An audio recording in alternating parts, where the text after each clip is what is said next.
Most of you aren't actually afraid of marriage. You're just emotionally unstable and morally lazy. And you know, deep down, your partner might meet the real you and call 911 or a priest. They don't want them to call 911 or a priest. I'm telling you. I think that a lot of people in America now fear marriage. And one of the biggest reasons I think that they fear marriage is simply just changing of culture values. You know, they don't see marriage as a must anymore. Yeah. They've gotten away from desiring it as a final goal. Yeah. And starting to get to a point where it's an option. Yeah. It's something that you can do if you want to versus something that should be glorified or looked as a pro. Yeah. It's kind of weighed now as a pro and a con. Yeah. Like heavy gravity on both sides. Yep. Yeah, and you know, the culture of getting married has standed the test of time literally all the way up until now. You know, marriage is definitely not a new concept.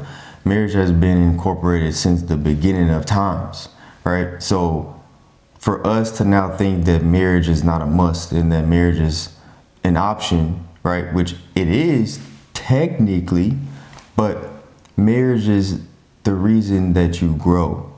The only way that you're supposed to be producing is within marriage. Well, let's just be honest.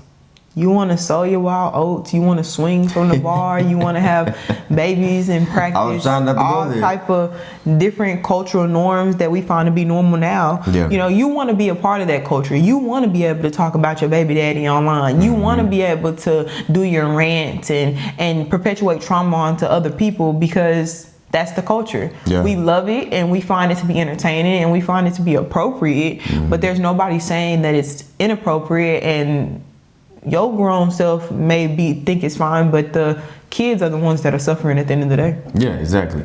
The culture says, you know, men ain't nothing. Culture says women just take you for your money. The culture says that you go on your side, I go on my side. You know, so now the culture is literally lost, confused. It's in the trash. It's lost, confused, and abused. Y'all don't know culture.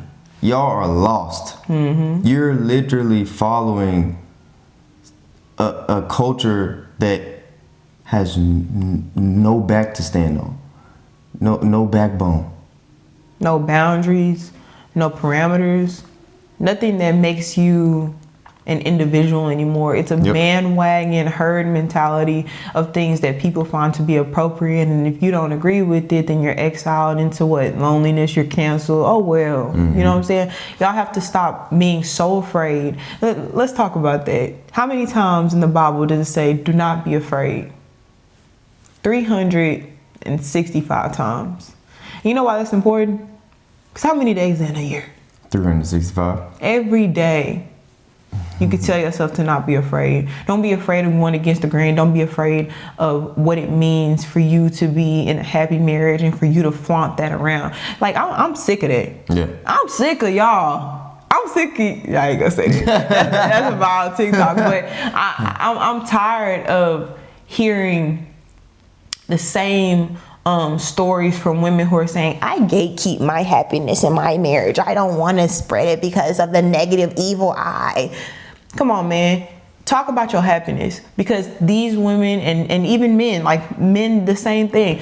You sit here and you talk about how your wife is so annoying and she nags and she does this and she does that, and it perpetuates the same negative narrative that marriage is bad and marriage is boring and marriage, you got to stay with the same person forever, and who wants to do that? Like, y'all got to start speaking life into other people, because if you have a great marriage, like, I'll speak for myself. I have a great marriage. I have an amazing husband. I have beautiful children. I'm happy. I am well-rounded, and I have progressed so much mentally from when I was a single woman. I'll speak that and scream that from the rooftops, because that's what other women need to hear who want to get married. And I would like to see the majority wanting to get married versus the majority saying, I don't think I really want to do that. Exactly. Like, it's sad, you know? That leads me to the next point of why people are not getting married anymore, which is one of the most annoying ones. You're scared. Fear of divorce. You You have fear of divorce, and you're not even married. How do you fear something that you've never done? Yeah. It doesn't make sense. Yeah, they fear divorce because you're protecting assets that you haven't even acquired yet. And that's on the male side. But even for women, you're protecting what? Your individualism, your freedom, your liberal rights. You know, you want to be able to... You're protecting your voice. That's what you're doing. You're protecting your voice, but also you're giving other pieces of yourself away. Exactly. So it doesn't make sense. It's such a contradiction to not be able to settle. And I don't mean settle as in below your standards, but settle down, sit down, plant a seed somewhere, anchor yourself, find a foundation, find something to be rooted in. And family is one of the best ways to be rooted. And what I find, Malik, is that a lot of people have a lot of trauma when it comes to family, right? Yeah. A lot of people have a lot of things that they're dealing with, especially our generation that comes from a really harsh parenting generation. If you were born in the 90s and you came from a 2-parent household with really great parents and stuff, you're blessed, because a lot of us grew up, me and Malik can speak to that, from parents who were just trying to figure it out and made a lot of mistakes. And through that parenting generation, we find a lot of broken people who have trauma that they're still trying to deal with today. You know what I'm saying? And the beautiful thing about marriage and about creating your own family is that you don't get to choose your initial family, but you can choose the family that you create. Exactly. And you can create a whole new generation of beauty. And it also heals. Wouldn't you say it healed a part of you? Yeah. It heals a lot inside of you guys. You don't have to fear what can heal you, what can progress you, what can move you forward. Yeah. And the weird part about people that fear divorce, right, is they like to say, well, I saw my mom go through this, or I saw my dad go through this. And when you actually ask them the details, they don't know. You know why? Because you were a child. You had no business trying to be in your adult parents' marriage. Stay in the child place. That is between your mother and your father. You don't know what your mother could have did to your father. You don't know what your father could have did to your mother that led to these things. So you can't say, well, I didn't want my mom to go through that. You only know the story of what your mom told you. You only know the story of what your dad told you. You don't know what truly happened. Just like when you got into a relationship and you said, you don't know him or you don't know her. Why did you say that? Because they didn't know the true foundation between the two of you in your relationship. So for you to judge your parents on something that you weren't even old enough to understand makes zero sense. So that's not a reason to have fear of divorce, fear of marriage, just because you're like, well, my parents in my mind had a bad marriage. You know what a lot of times they like to use as an excuse? Okay. They say the reason I think that my parents had a bad marriage and, is because my dad didn't let my mom do whatever she wanted. And I would never want a husband like that. Yeah, I think it doesn't make sense. Yeah, you demonize things that God tells you is good. Like that's a really big one, actually. Yeah. The husband is the head of the household, right? Yep. His authority and his decisions should be final based on his leadership. And I think that the beauty of a man that loves you is the consideration that he has for what you want and what you need, and he takes that in consideration when he's making decisions. That's the reason you seek a God-fearing man, because a man who fears God has the love of his wife in his heart, because he is a image and a reflection of God. Yeah. So my whole thing when it comes to women who are trying to salvage their identity and trying to not lose themselves in marriage, and I made a video about this a solo video I made.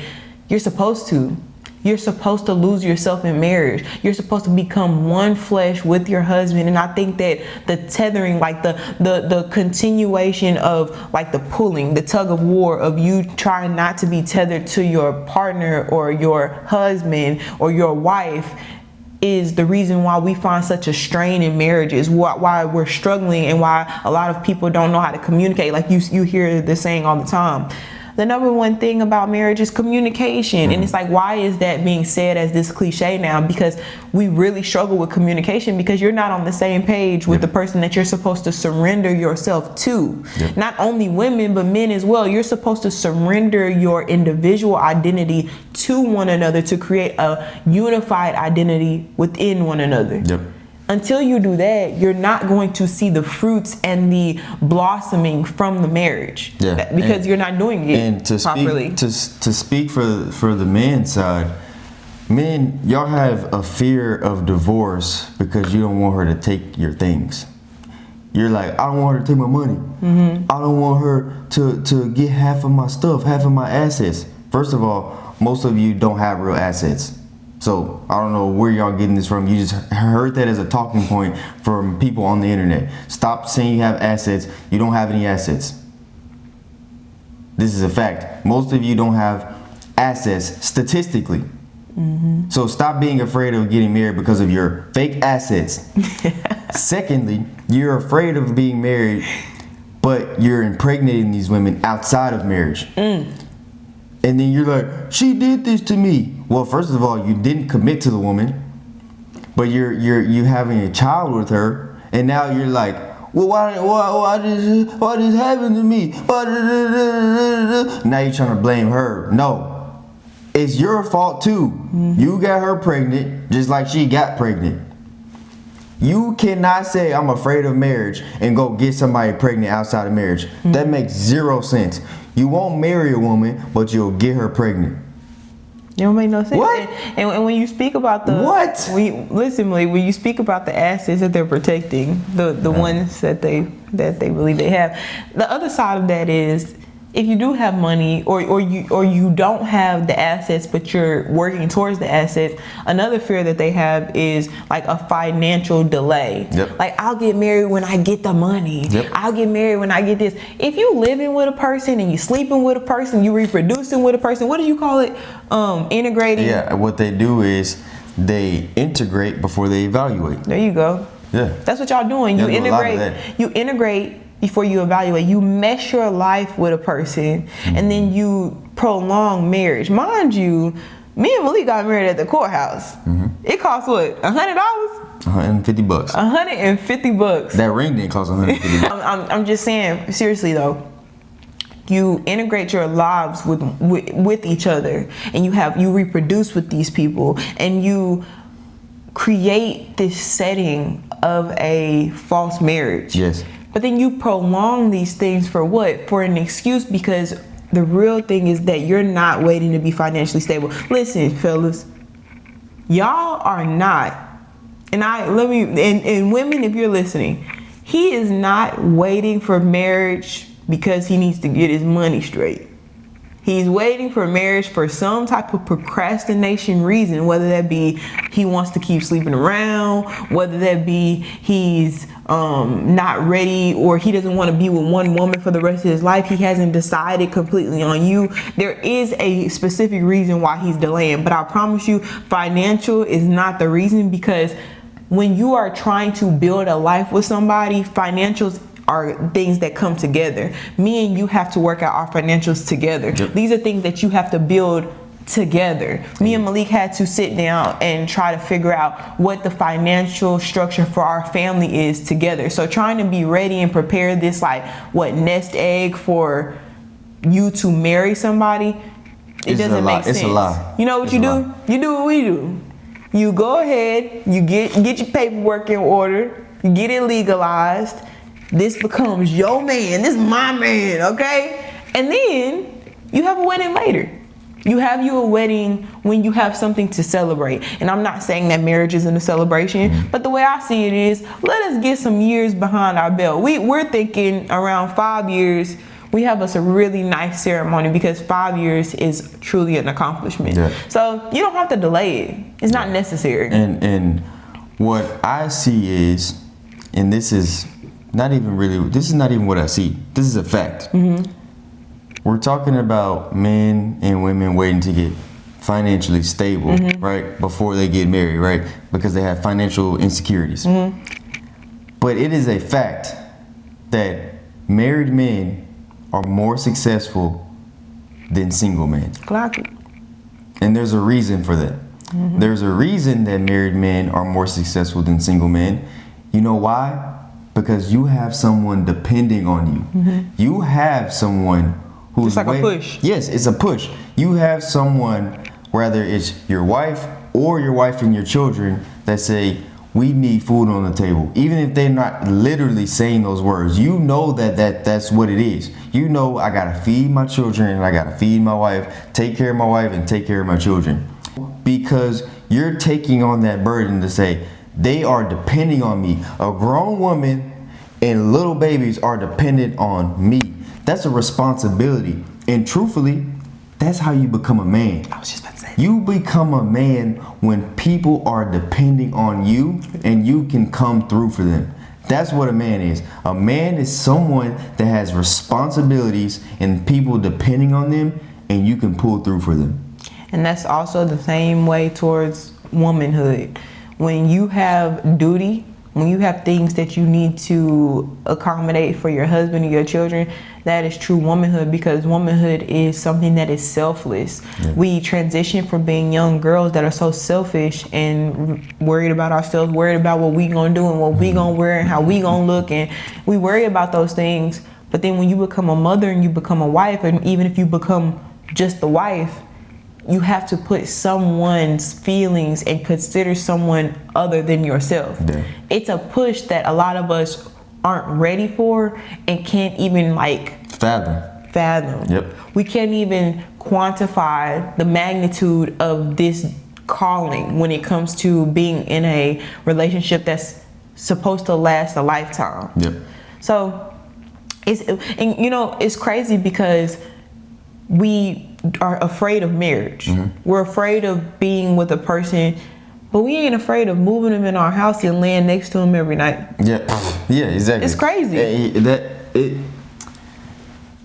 It literally makes zero sense for you to say, I don't want to be married, I'm not gonna get married, I'm gonna have kids, and we're gonna live together as if we're married, we're gonna shack up. Marriage is just a piece of paper. And we're gonna do all the things of marriage, but we're not gonna get married. We're not gonna get married. We got 3 kids together, we live in the same house, we share the same bank accounts, but I ain't marrying her though. So y'all like to coexist with each other without the commitment and like wonder, and wonder why things go wrong. You like to play. No one has any real commitment into your situation, even though you've involved finances, you've involved lives of children, and you've literally changed the course of your life by bringing your belongings and bringing your belongings and putting it into one household. You've done multiple things to coexist with each other, and you will prefer to do that than to have the actual commitment and the ease at heart to say, okay, we're married.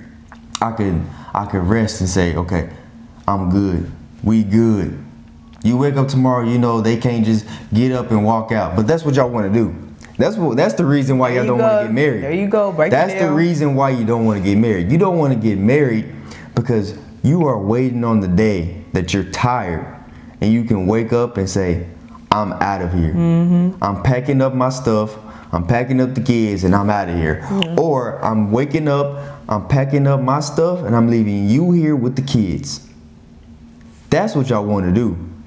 And that's why y'all don't want to get married. You're focused on yourself because you're selfish and you're still broke. It's facts. He love to throw that in there. It's facts. But listen. As you get older, you start to have milestones. There are things in life that you want to hit by certain ages. Milestones are based on age. They're based on chronological order. Like by this age, I want to have this, and by this. And back in simpler, rose-colored times, people wanted to get married by 23, by 25. I want to get married. Not even. People was wanting to get married by 17. I mean, mine was like, I wanted to get married by 24, have kids by 27. But see, even that, honestly, is more of a modern look on it. Yeah. People back then were getting married. If the female was 15, she was marrying somebody who was 16, 17. The boys and the girls who grew up in the same little village. Did they get married that young? Yes, they would get in the same village. They were living in the same villages. He would be 16, she would be 15, and they would go ask each other's parents, can we get married? I don't know, Malik. I think back in those times, what you talking about, I think that he was 40 and she was 15. No, you're talking about the adults who did this. Go watch the movie The Hatfields and McCoys. This is a true story. The Hatfields and the McCoys. I ain't seen it. Yeah, it's a true story based off of two families that the heads of the households, Mr. Hatfield and Mr. McCoy, they were friends at first, and because they went to the war together. They came home, and a lot of their children started to like each other. But at this point in time, when they came back from the war, they hated each other because something happened between them during the period when they came back home, where they started to dislike each other. But their children started to like each other, and they were wanting to get married, so they would go off and get married. And they were only like 16, 17. They were falling in love with each other, and it caused chaos between the two because they didn't want them to get married with each other, right? But the moral of the story is, even back then, it wasn't, people weren't doing weird stuff. Like, this weird stuff we hear about is honestly not like a modern thing. Yeah, that's not normal. But even back then, a lot of these traditional men, they would marry their daughters at a young age to someone else's young son, right? Because they wanted them to grow. Was it like arranged? Yes, it was arranged marriages because they wanted them to grow together. Yeah. Because a young man can have children with a young woman, and they can grow old together. That's how they saw it. So why do you think we're like delaying milestones now? The reason we're delaying milestones is because it's simple. Individuality, right? We want to make sure we go to school first. We want to make sure we graduate first. We want to make sure we get a degree first. We want to make sure after we get a degree, we can go get an internship. Then after we get an internship, we want to make sure that internship can start paying us, and then that internship turns into a job or a career, and then we'll say, okay, I'm ready for marriage. But by then, you're 35. Really, they say, okay, I'm ready to stick it where I can. Now I got a little mini me. Yeah, exactly. I've seen that we as a culture are more comfortable with children that are living beings that last forever. Yeah. It's weird. Marriage is something so serious that we got to really think about, really prepare for, really, use all of our brain cells. But you don't got to think about where to stick it. You don't got to think about that, but you also don't have to think about the fact that when I have a child with you, I can't just divorce you and never talk to you again. Exactly. When I have a child with you, I have to share, and that's why we find all of this like baby mama, baby daddy culture. That's what... It doesn't make any sense, right? This is odd. You don't want to get married because you don't want to be stuck with this person forever. You're afraid of what could happen, what can't happen. But you will have a child with a person that's forever. It doesn't matter if you're married or divorced or never got married. If you have a child with somebody, that's for life. But you will do that, but won't go do this. And then for the male perspective, they talk about their assets and wanting to protect the assets, and that's fine. You could protect the things that you have. I don't have any issue with that. The only thing I'm saying is when you reproduce with these women and then you don't end up together, most of y'all end up on child support and giving your assets away anyway. Oh my goodness! It's a illogical statement to okay. Let's round it about. A lot of even the red pill culture talks about the fact that marriage serves no purpose for men. Marriage is actually one of the worst things men can do. I seen this viral reel, and there was a guy walking around interviewing other men saying, "What was your biggest financial regret? What's your biggest financial mistake?" And every single one of them said getting married. So what do you think? I think that if that is your response to saying what is your biggest regret, and the first thing you think about is getting married, as a man, these are men who said this. As a man, that's your fault. You chose the wrong woman. If that's the first thing you respond to about something that had nothing to do with the question of marriage, and the first thing you said was getting married, about your finances, you chose the wrong woman. That's your fault, because it's your job as a man to have the discernment. And you have the right that the woman does not have, which is you have the right to choose who you want to get down on a knee for. Do you understand that? The women don't get down on one knee. So she can't choose who decides to marry her. Men, you have the choice on who you want to get down on a knee for. And if you choose wrong, if you got down on the knee for the wrong woman, that's your fault. Period. Point blank. And I think that's a big issue on why they think is not serving a purpose, because they look at it as if, you know, it's just a piece of paper, or, you know, that's something that Christians do, or the government sets us up to do this. You do realize that the government didn't create marriage. No matter what you may think, the government did not create marriage. Sorry. Religions did not create marriage. Sorry. I'll tell you where marriage came from. God created marriage. And you're going to say, that's religion. No, it is not. God created marriage. God is not religion. God is a personal being that has nothing to do with religion. No matter what religion you subscribe to. No matter what religion you subscribe to, God created marriage. Mm-hmm. He created Adam, and through Adam, he created Eve. Mm-hmm. So they can be one flesh. That's where marriage started. Not the government, not a piece of paper, and not your Christians or your Muslims or your Jews. None of these people created marriage. God created marriage. Period, point blank. Sorry. Well, it's kind of difficult to break it down that way, because when you're a Christian, you believe that Jesus is God. And so when you talk about Adam and Eve, that's a biblical text. So when you say God created marriage and then you have Adam and Eve, that's relating to Christianity, right? Yes, but people who actually, and we've talked about this before, but people who actually follow Christianity, like actually understand Christianity, Christianity is a way of life, right? How do I know this? Because the true meaning of Christianity is just simply people that follow the teachings and the moralities of Jesus Christ. That's all that it is.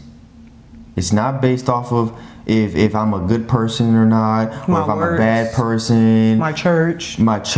It's not based off of any of those things. It's simply based off of the belief in Jesus Christ. That's it. All other religions, they say the better you are as a person, the better you will have a life in the afterlife. Yeah, because a religion is a system of beliefs and practices, exactly, moral codes and world views that relate to human divinity, exactly, the sacred and spiritual elements of existence. So religion can consist of Christianity if you are talking about the divinity and the spiritual elements. But at the end of the day, the walk with Jesus Christ is a relationship. That's what makes Christians, true Christians, different. Christianity is a relationship. It's based off of one thing and one thing only: the life and the walk and the resurrection of Jesus Christ. That's it. That's it. Yeah. So with the rise of individualism, with us wanting to become more isolated, more individual, like I see a lot of women saying that they couldn't even conceptualize themselves, like having to even live with a man. Oh my goodness. What's the solution to that? Like I really believe since the world shut down that one time, since then, I don't think that we haven't been able to bounce back from this like isolated state of mind where we can't even really coexist with another human being without it being like this real dichotomy in our head, you know? So what was the question you're asking me? How do we fix the individualism? You can't. You can't fix it. No, I'm just playing. I'm just playing. See? But okay, honest truth. If you want to fix the individualism of a person, right? Mm-hmm. You have to start with the individualist, right? Women, talk to your women. Men, talk to your men. It starts there. There's not enough women who are trying to do right, who follow traditional values. Just pause right there. Trying to do right. This is what y'all gotta understand. Everybody watching this video, I want to tell you something about me and Malik. We trying to do right. That's what y'all gotta understand when it comes to influencers, when it comes to religion, when it comes to beliefs, when it comes to God. It's the intention and the effort. Like one guy commented, it's not as beguiling as you would think. Their walk and their journey is not as beautiful and flowers and rainbows as you may think. This ain't about that. I think that y'all have to understand, not only from our belief system, but from our marriage, we are trying to break so many curses that have been upon us based on previous generations. Mm-hmm. We are the first of so many things in our lineage. Yeah. And so when people like have these conversations and y'all want to micro, when you said this, that didn't make sense, and when you did this, well, you do better. Yeah. You show us, you get married, you create a system, a family, a structure, and build something beautiful, and then come talk to us. Come talk to us and tell us what you did so we can admire you, because that's what we want. We want people to really take on the challenge of marriage. Yeah. Take it on. Don't be afraid of it, right? Don't be afraid of having to mesh your life and align your values and raise individuals to be good human beings, and while protecting and providing for a family and sacrificing your own wants and needs to be able to put these people and your husband's needs before yours. Go do it then. And when you do it and you're successful at it, we can have a real conversation. But if you can't show me the proof of you succeeding at something, and the beautiful thing is the only successful measure of marriage is death. Yeah. So until, heaven forbid, but me and Malik haven't succeeded in marriage until one of us ain't here no more. Yep. So that's why you're trying. Yep. You can't call yourself a success at something where there is no measure other than death do you part. Exactly. So, and just lastly, y'all gotta stop putting all of your faith and all of your belief system and everything in these institutions and things that are trying to unionize you and try to make you believe things that are not true. Don't believe the skeptics. Don't believe people who are telling you that marriage is this and marriage is that, and beware. Because majority of those people have never been married. Exactly. The people who are telling you majority of the time that you shouldn't get married, marriage is terrible, marriage is going to take you for everything you got, marriage is going to silence you, all these different topics and talking points that you hear on the internet, they're not even married themselves. Half of the time, they don't know what they're talking about. We literally just saw a video the other day where the dude was, what he said? He said 70% of people are what? What video? The video where the guy said 70% of the people are this, and I was like, that's not true. You remember? Mm-mm. You don't remember that video? No. There was a video where the guy was literally saying 70% of marriages fail in the first year, and it wasn't true. Yeah, that's the video I was talking about. Yeah. He said he had thousands of reshares and likes. He said 70% of marriages fail in the first year, which was a complete lie. If you want to know the facts, majority of marriages that do fail around year 7 or 8. Exactly. So to say that 70% of marriages fail in the first year, and just say it like a blunt statement, just say it like it's facts, and all of these people resharing, because y'all, I knew it. Y'all don't fact check, man. Y'all don't fact check anything. You just take the words of dummies. And the biggest dummies are the red pill community. Yep. Y'all sit over here and y'all listen to dummies every day. And I made a video about them, and Malik has made a video about them, and we're gonna keep talking about them because it just really blows my mind that y'all take these ignorant fools to be people of credibility. Mm-hmm. You take them and they don't have anything to show for their lives. They have a YouTube channel that they're talking to you about their hatred for women and their hatred for their situation and their hatred for the girl that broke their heart in high school and the women that they have chosen to sleep with.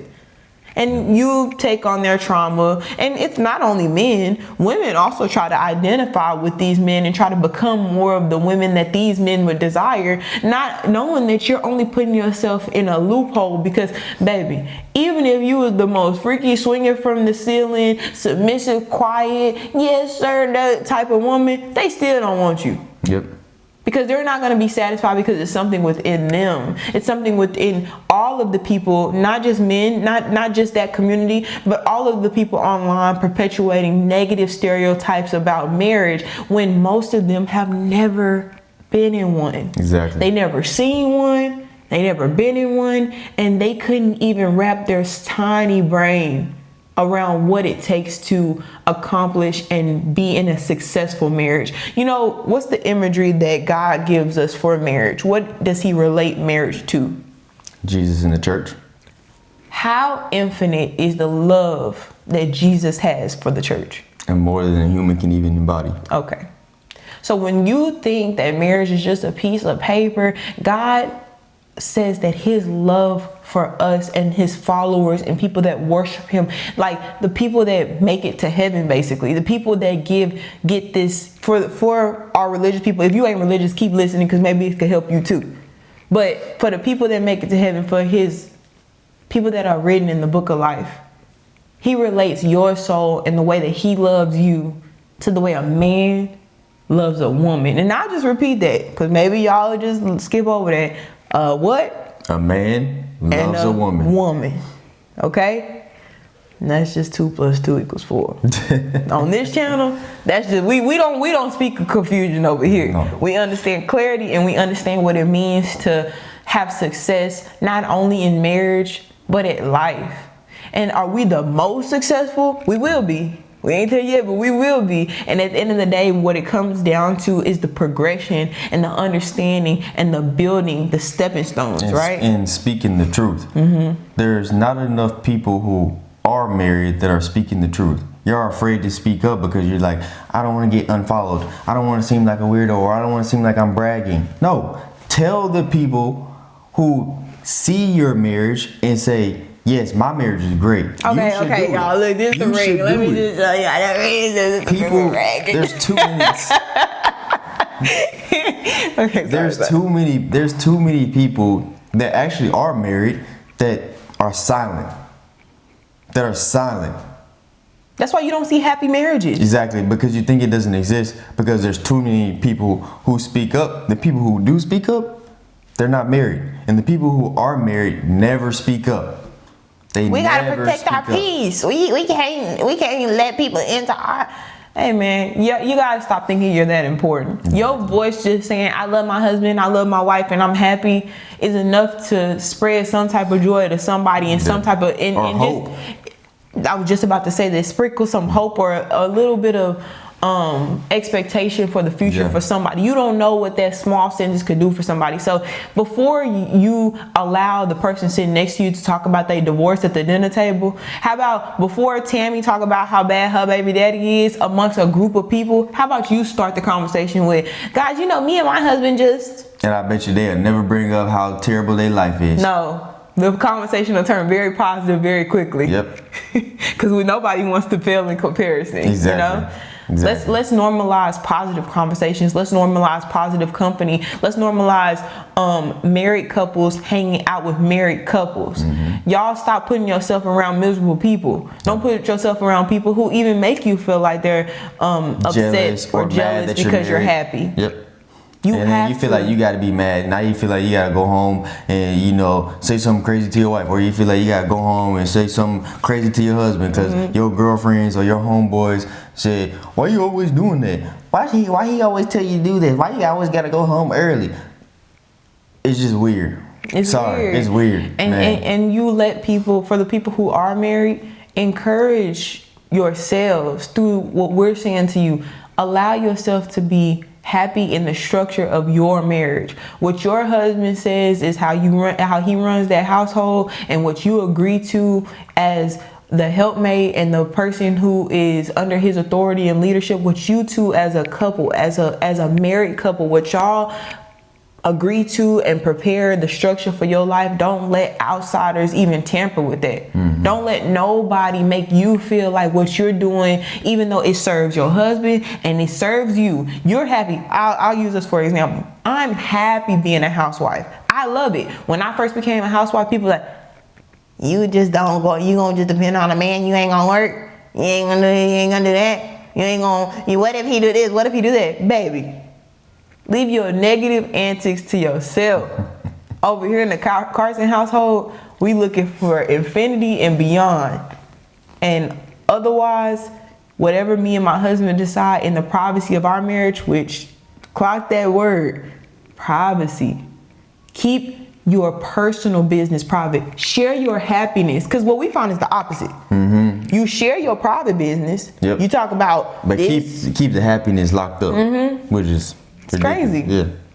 People feed off negativity, but if you want to ever repel people who are not happy for you, or you want to repel negative energy away from your life, your kids, your marriage, your husband, you want to do that, start being real happy. Tell them how happy you are. And you'll never see him again. Yeah. You'll never see him again. Yep. Exactly. So we'll just leave you guys with that. You have anything else, babe? No, we done said everything we had to say. All right. Stop being scary. And while you stop being scary, make sure you hit that subscribe, because you done came to the channel and watched 5 videos. You know what I'm saying? You like us. You here with us. You watching, we here. So make sure you like, comment, share, and subscribe. And we'll see you guys in the next one.